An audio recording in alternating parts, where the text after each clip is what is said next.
This debate is indeed historic. We have two Catholic candidates, first time on a stage such as this. And I would like to ask you both to tell me what role your religion has played in your own personal views on abortion. Please talk about how you came to that decision. Talk about how your religion played a part in that. And please, this is such an emotional issue for so many people in this country. Please talk personally about this, if you could. Congressman Ryan. I don't see how a person can separate their public life from their private life or from their faith. Our faith informs us in everything we do. My faith informs me about how to take care of the vulnerable, about how to make sure that people have a chance in life. Now, you want to ask basically why I'm pro-life?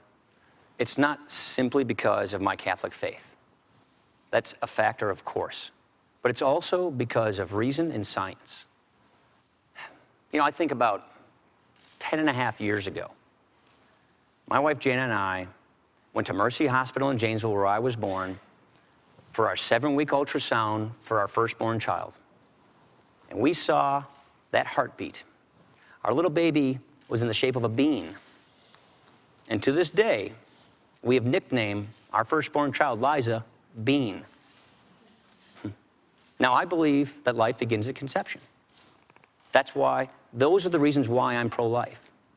Now, I understand this is a difficult issue, and I respect people who don't agree with me on this, but the policy of a Romney administration will be to oppose abortion with the exceptions for rape, incest, and life of the mother.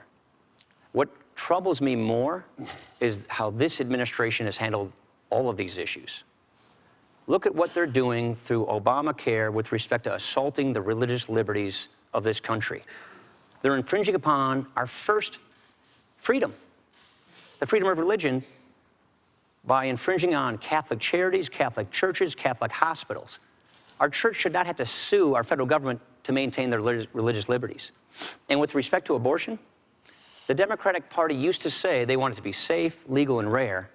Now, they support it without restriction and with taxpayer funding. Taxpayer funding in Obamacare, taxpayer funding with foreign aid. The vice president himself went to China and said that he sympathized or wouldn't second guess their one-child policy of forced abortions and sterilizations. That, to me, is pretty extreme. Vice President Biden. My religion defines who I am. And I've been a practicing Catholic my whole life.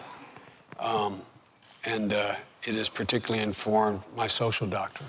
Catholic social doctrine talks about taking care of those who can't take care of themselves, people who need help. With regard to abortion, I accept my church's position on abortion as what we call de fide doctrine. Life begins at conception. That's the church's judgment. I accept it in my personal life. But I refuse to impose it on equally devout Christians and Muslims and Jews. And I just refuse to impose that on others, unlike my friend here, the congressman. I do not believe that we have a right to tell other people that women, they can't control their body. It's a decision between them and their doctor. In my view, in the Supreme Court, I'm not going to interfere with that.